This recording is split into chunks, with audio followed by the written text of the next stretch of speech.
नमस्कार, EV drive the future में आप सभी का स्वागत है। इलेक्ट्रिक वाहनों के बारे में इन दिनों लगातार चर्चा हो रही है। कोई रेंज को लेकर चिंतित है तो कोई चार्जिंग की समस्या से परेशान। कारण चाहे जो भी हो, ईवी को खरीदने वाले लोग चाहकर भी इलेक्ट्रिक वाहन नहीं ले पा रहे हैं।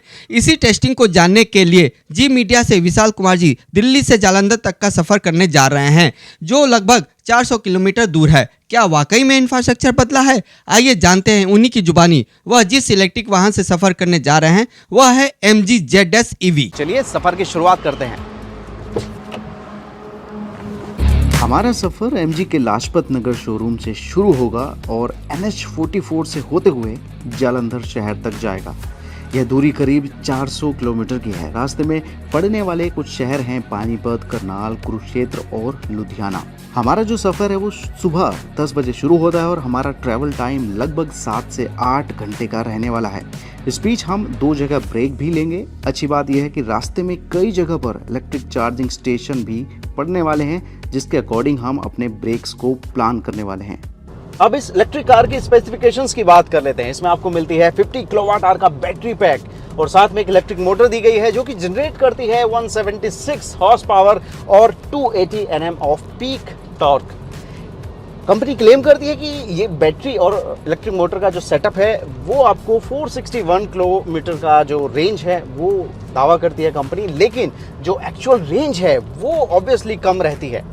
इसमें जो देखी गई रेंज है वो लगभग 350 किलोमीटर की आपको रियल वर्ल्ड में मिल जाती है। यानी इस रेंज के जरिए हम अपना पूरा सफ़र तो तय नहीं कर सकते।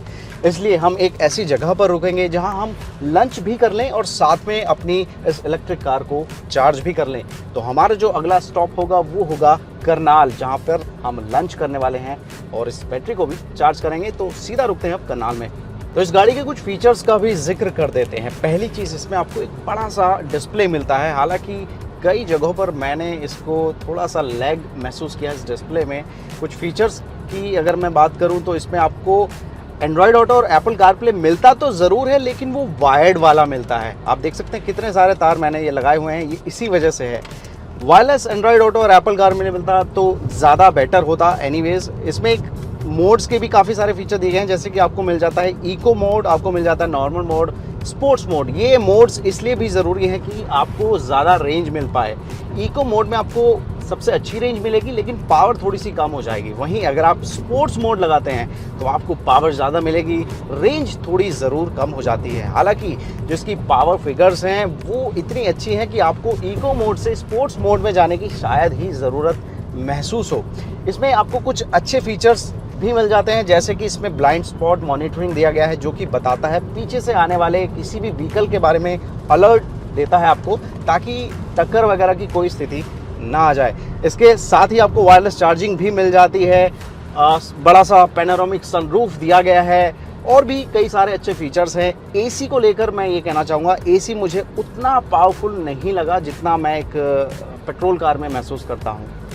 तो ये एक चीज़ ज़रूर गौर करने वाली है। हालांकि एक दो नेगेटिव चीज़ों को छोड़ दें तो ये गाड़ी चलाने में आपको पूरा मज़ा देती है। स्पेशली अगर आप हाईवे पर ड्राइव कर रहे हैं तो आपको काफ़ी अच्छी पावर मिलने वाली है, काफ़ी अच्छी ब्रेकिंग मिलती है और काफ़ी अच्छे फीचर्स इसमें मिल जाते हैं।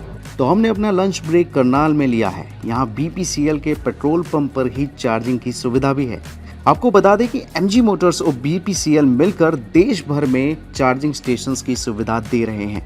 अच्छी बात यह भी रही कि आसपास कई ढाबे और होटल भी हैं, यानी इधर हमारी गाड़ी चार्ज हो रही है और उधर हम लंच कर लेंगे। आपको ये भी बता दें कि यह 30 किलोवाट आवर का चार्जर है और यहाँ प्रति यूनिट 25 रुपये का चार्ज लिया जाता है। तो इधर हमारा लंच खत्म और उधर हमारी गाड़ी की बैटरी हो गई है 100%। यहाँ से हमारा सफ़र लगभग 250 किलोमीटर का रह जाता है।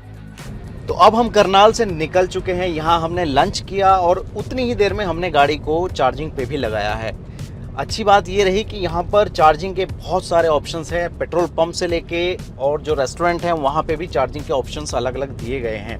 इस गाड़ी को हमने करीब 45 मिनट्स तक चार्ज किया है और इतनी देर में इसकी बैटरी 45% से फुल चार्ज पे पहुँच गई, यानी 55% बैटरी इसकी ज़्यादा चार्ज हो गई है। अब जब चार्जिंग की बात आई है तो मैं ये भी बता देता हूँ कि इसमें क्या क्या चार्जिंग के ऑप्शन मिलते हैं। पहला ऑप्शन है 7.4 किलोवाट का AC चार्जर, जिसके ज़रिए इसकी बैटरी लगभग 8 से 9 घंटे में फुल चार्ज हो जाती है। दूसरा ऑप्शन फास्ट चार्जिंग का भी है। ये 50 किलोवाट का फास्ट चार्जिंग सपोर्ट करती है, जिसके ज़रिए बैटरी को लगभग 1 घंटे में ही 0 से 80% तक चार्ज किया जा सकता है। तो ये कुछ चार्जिंग ऑप्शन हैं जिनके ज़रिए आप अपनी लॉन्ग ट्रिप्स को प्लान कर सकते हैं और बीच में रुककर गाड़ी को चार्ज कर सकते हैं।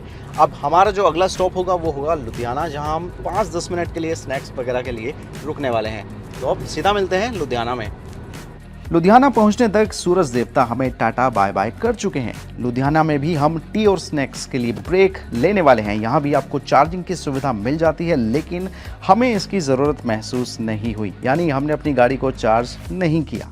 लुधियाना से हम करीब 8 बजे निकलेंगे और यहाँ से जालंधर की दूरी करीब 60 किलोमीटर की रह जाती है, यानी हम 1 से सवा घंटे में अपने होटल पर पहुँच जाएंगे।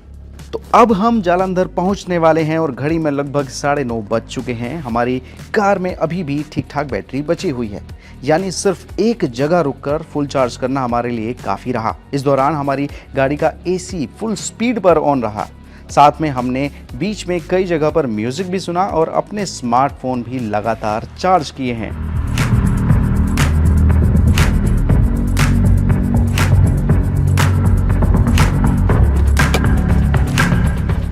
फाइनली हम आ गए हैं जलंधर में, जहां पर हमें पहुंचना था। दिल्ली से जलंधर लगभग 400 किलोमीटर दूर था और ये जर्नी हमने पूरा की है सिर्फ एक जगह रुक के, जहाँ पर हमने लंच किया और इस गाड़ी को चार्ज किया। और अभी भी इसमें लगभग 15% बैटरी मौजूद है, यानी अभी भी आप लगभग 30 से 40 किलोमीटर ट्रैवल कर सकते हैं इस गाड़ी के ज़रिए। तो ये जो एंजाइटी रहती है कि आप इलेक्ट्रिक गाड़ी के ज़रिए लॉन्ग ट्रिप्स नहीं कर सकते, ये लगभग गलत ही साबित होती है। इस तरह की लॉन्ग ट्रिप्स को आपको अच्छे से पहले ही प्लान कर लेना है, यानी कितने बजे आपको निकलना है, कितने बजे अपने डेस्टिनेशन पर पहुंचना है। दूसरी चीज़, जब भी आप कहीं रुकने वाले हैं तो उसको इस तरह से प्लान करें कि वहाँ पर चार्जिंग स्टेशन भी हो।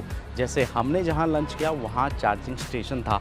आप छोटे ब्रेक ले रहे हैं, वहाँ पर भी चार्जिंग स्टेशंस मिलने की संभावना रहती है, वो ब्रेक भी इसी के अकॉर्डिंग आप ले सकते हैं। और तीसरी चीज़, भले ही आप हाईवे पर चल रहे हों, लेकिन आपको एक स्पीड मेंटेन करके रखनी है। इन टिप्स के ज़रिए आप भी एक इलेक्ट्रिक गाड़ी के ज़रिए लंबी से लंबी ट्रिप्स को प्लान कर सकते हैं।